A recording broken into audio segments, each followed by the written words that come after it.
आज हम देखते हैं ये प्रश्न में देखो क्या है। यदि दिए गए चित्र को बॉक्स के रूप में मोड़ा जाए तो उससे निम्न में से कौन सा बॉक्स बनेगा। देखो जब इस आकृति को हम मोड़ेंगे तो इनमें से देखो कौन सा पासा हमें प्राप्त होगा। तो देखो इसके लिए अब हम क्या करते हैं, देखो यहाँ पर देखो ये बी के विपरीत देखो इसमें ये डी, क्योंकि एक खाना छोड़कर अगला उसका विपरीत हो जाता है, तो बी के विपरीत इसमें डी। इसके बाद देखो ये ए के विपरीत या एफ, ए के विपरीत एफ, और यहाँ पर देखो ये ई के विपरीत ये सी, क्योंकि एक खाना छोड़कर अगला उसका विपरीत हो जाता है। अब देखो ये B D A F E C ये विपरीत है, और विपरीत एक साथ एक पासे में नहीं दिखाई देने चाहिए। तो देखो एक वाले में देखो इसमें देखो ये एफ और ए एक साथ दिखाई दे रहे हैं, यानी कि ये तो नहीं है। इसके बाद देखो 2 नंबर वाले में देखो ये सी और ई ये एक साथ दिखाई दे रहे हैं, यानी कि ये भी नहीं है। इसके बाद देखो सी वाले में देखो बी और डी ये एक साथ दिखाई दे रहे हैं, यानी कि ये भी नहीं है। इसके बाद देखो 4 नंबर वाले में देखो न तो ए बी और डी एक साथ दिखाई दे रहे हैं, न ही ए और एफ, और न ही ई और सी, यानी कि इस आकृति को जब हम मोड़ेंगे तो ये वाला पासा प्राप्त होगा, जैसे कि इसमें ये 4 नंबर पर दिखाई दे रहा है। अब हम अगला देखते हैं। इसमें देखो क्या है, इसमें देखो यहाँ पर ये 36, यहाँ 49, यहाँ क्या आएगा, यहाँ 81 है, यहाँ 100 है। तो देखो इसमें क्या क्या हुआ है, देखो ये 36 देखो जब हम 6 का वर्ग करते हैं, यानी कि 6 गुणा 6, देखो जब हम 6 गुणा 6 करते हैं देखो 36। इसके बाद देखो जब हम 7 का वर्ग करते हैं, यानी कि 7 गुणा 7 तो देखो 49, यानी कि अब हम 8 का वर्ग कर लेंगे, तो 8 गुणा 8 करते हैं तो देखो ये 64, यानी कि यहाँ पर ये 64 आ जाएंगे। इसमें देखो ये 2 नंबर वाला आंसर सही हो जाएगा, यहाँ ये 64। इसके बाद देखो ये 81, यहाँ पर देखो ये 9 का वर्ग किया हुआ है, और ये 100 देखो ये 10 का वर्ग किया हुआ है। अब हम अगला देखते हैं। इसमें देखो क्या है, यहाँ देखो ये 27, यहाँ 64, यहाँ क्या आएगा, यहाँ 216 है, यहाँ 343, यहाँ 512। तो देखो इसमें क्या क्या हुआ है, देखो ये 27 देखो इसमें देखो ये 3 की क्यूब की हुई है, यानी कि 3 गुणा 3 गुणा 3, तो देखो 27। इसके बाद देखो ये 64, यहाँ पर देखो ये 4 की क्यूब की हुई है, यानी कि देखो 4 गुणा 4 गुणा 4, तो देखो 64। देखो पहले इसमें 3 की क्यूब की हुई है, फिर 4 की, यानी कि अब हम 5 की क्यूब कर लेते हैं, तो 5 गुणा 5 गुणा 5, तो देखो ये 125, यानी कि यहाँ पर ये 125 आ जाएंगे। इसमें 3 आंसर सही हो जाएगा। इसके बाद देखो ये 6 की क्यूब की हुई है 216, फिर देखो ये 343, इसमें 7 की क्यूब की हुई है, और यहाँ पर देखो ये 512 है, ये 8 की क्यूब की हुई है। अब हम अगला देखते हैं। इसमें देखो क्या है, इसमें देखो मोटर कार का संबंध यहाँ गैरेज से है, तो हवाई जहाज का संबंध किससे होगा। देखो मोटर कार का संबंध गैरेज से है, तो हवाई जहाज का संबंध किससे होगा। तो देखो जिस प्रकार मोटर कार को गैरेज में रखा जाता है, उसी प्रकार हवाई जहाज को विमानशाला में रखा जाता है, तो हवाई जहाज का संबंध यहाँ ये विमानशाला से हो जाएगा। अब हम अगला देखते हैं। इसमें देखो क्या है, चिड़िया मछली तो हवाई जहाज, यदि चिड़िया का संबंध मछली से है तो हवाई जहाज का संबंध किससे होगा। तो देखो जिस प्रकार चिड़िया हवा में उड़ती है तथा मछली पानी में तैरती है, उसी प्रकार हवाई जहाज हवा में उड़ता है, वह पानी का जहाज पानी में तैरता है, तो यहाँ हवाई जहाज का संबंध ये पानी का जहाज से हो जाएगा। अब हम अगला देखते हैं। इसमें देखो क्या है, धागा कपड़ा तो तार, यदि धागा का संबंध कपड़े से है तो तार का संबंध किससे होगा।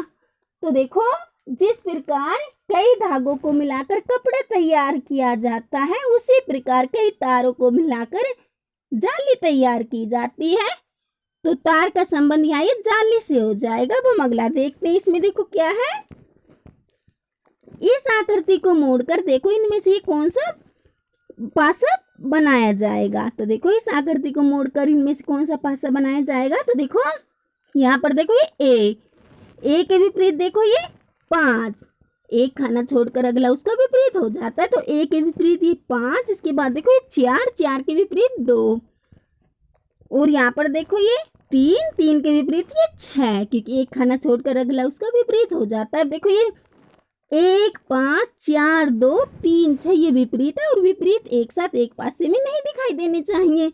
तो देखो ए वाले में देखो ये 3 और 6 एक साथ दिखाई दे रही है, यानी कि ये तो नहीं है। इसके बाद देखो ये बी वाले में देखो न तो 1 और 5 एक साथ दिखाई दे रहे हैं, न ही 4 और 2 एक साथ दिखाई दे रहे हैं, और न ही 3 और 6।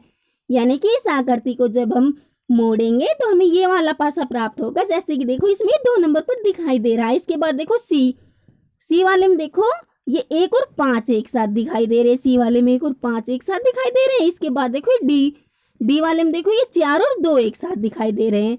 इसलिए जब इस आकृति को हम मोड़ेंगे तो ये वाला पासा प्राप्त होगा, जैसे कि इसमें बी नंबर पर दिखाई दे रहा है। अब हम अगला देखते हैं।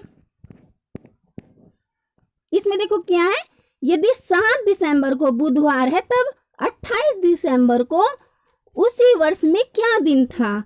तो देखो इसमें क्या है, 7 दिसंबर को बुधवार है तब 28 दिसंबर को क्या वार था उस सन में।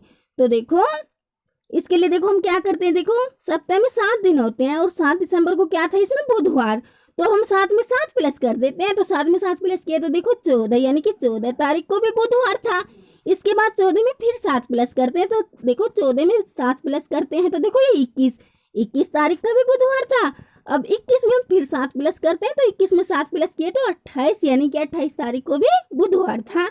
इसमें बुधवार आ जाएगा, बुधवार। अब हम अगला देखते हैं। इसमें देखो क्या है, निम्न आकृति में त्रिभुजों की संख्या बताइए। इस आकृति में कितने त्रिभुज हैं, तो देखो इसके लिए हम क्या करते हैं, देखो यहाँ पर 1 2 3, अब इन्हें हम प्लस कर लेते हैं। तो देखो 1 + 2 + 3, इन सभी का योग देखो ये 6, यानी कि इस आकृति में त्रिभुजों की संख्या 6 है। इसमें इसी आंसर सही हो जाएगा, यहाँ ये 6। अब हम अगला देखते हैं। इसमें देखो क्या है, निम्न स्थितियों को देखकर बताइए कि 4 के विपरीत तल पर कौन सा अंक होगा। इसमें देखो 4 के विपरीत कौन सा अंक होगा। इसके लिए देखो हम क्या करते हैं, कॉमन देखते हैं, यानी कि जो इस पासे में है और इसमें भी। तो देखो ये 2 देखो इस पासे में है और इसमें भी, यहाँ पर ये 2 इसमें है और इसमें भी। इसके बाद देखो ये 1 इस पासे में और इसमें भी, 1 इसमें भी है और इसमें भी। सबसे पहले कॉमन देखना होता है, यानी कि जो इस पासे में है और इसमें भी।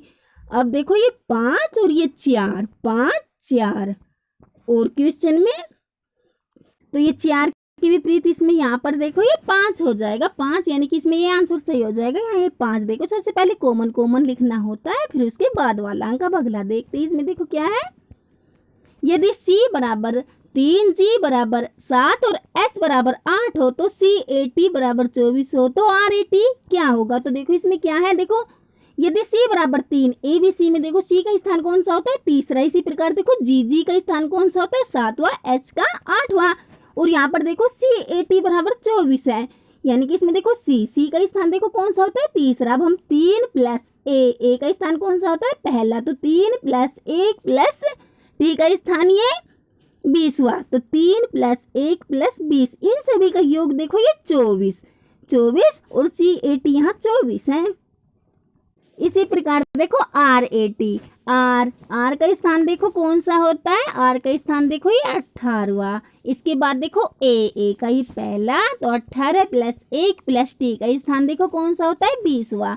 तो देखो 18 + 1 + 20, इन सभी का योग देखो ये 39, यानी कि यहाँ पर RAT का संबंध ये 39 से हो जाएगा। अब हम अगला देखते हैं। इसमें देखो क्या है, निम्न आकृति का जल प्रतिबिंब का उचित विकल्प छाटे। देखो इस आकृति को जब हम जल में देखेंगे तो हमें किस प्रकार दिखाई देगी। तो देखो जब हम किसी भी चीज को जल में देखते हैं तो ऊपर वाला हिस्सा नीचे की तरफ दिखाई देता है और नीचे वाला हिस्सा ऊपर की तरफ।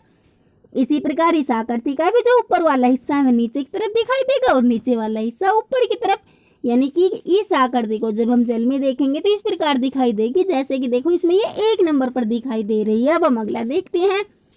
इसमें देखो क्या है, इसमें देखो ये A1 M3 B, इसे यदि हम जल में देखेंगे तो किस प्रकार दिखाई देंगे। तो देखो जब हम किसी भी चीज को जल में देखते हैं तो ऊपर वाला हिस्सा नीचे की तरफ दिखाई देता है और नीचे वाला हिस्सा ऊपर की तरफ।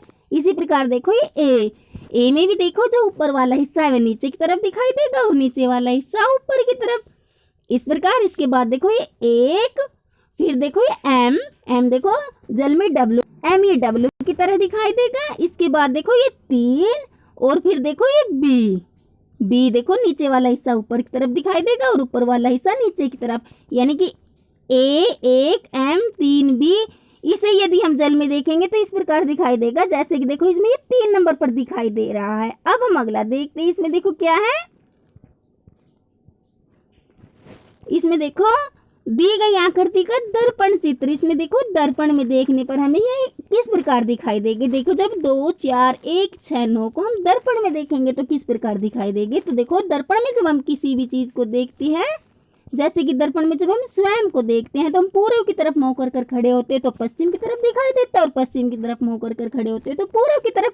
इसी प्रकार देखो यहाँ पर ये शुरुआत में 2 है तो दर्पण में देखेंगे तो ये 2 हमें लास्ट में दिखाई देगा, और लास्ट में देखो यहाँ पर ये 9 है, 9 दर्पण में हमें शुरुआत में दिखाई देगा, और 9 देखो ये हमारे उल्टे हाथ की तरफ है, यानी कि दर्पण में देखेंगे तो ये हमें हमारे सीधे हाथ की तरफ दिखाई देगा इस प्रकार।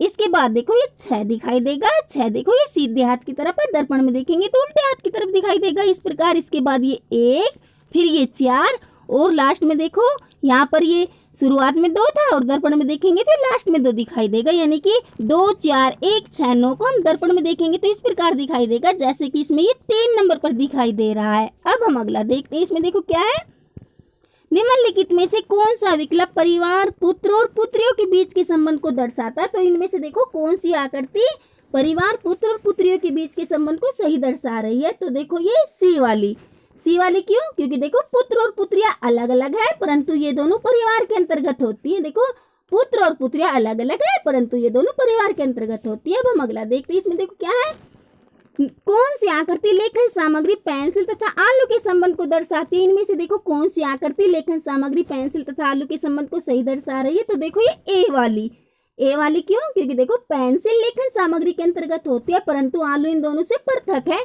पेंसिल लेखन सामग्री के अंतर्गत होती है, आलू इन दोनों से अलग है। अब हम अगला देखते हैं, इसमें देखो क्या है, निम्नलिखित में से कौन सी आकृति इस कथन का प्रतिनिधित्व करती है। सभी व्यक्ति अंग्रेजी जानते हैं, उनमें से कुछ हिंदी भी जानते हैं, जो हिंदी जानते हैं बांग्ला भी जानते हैं।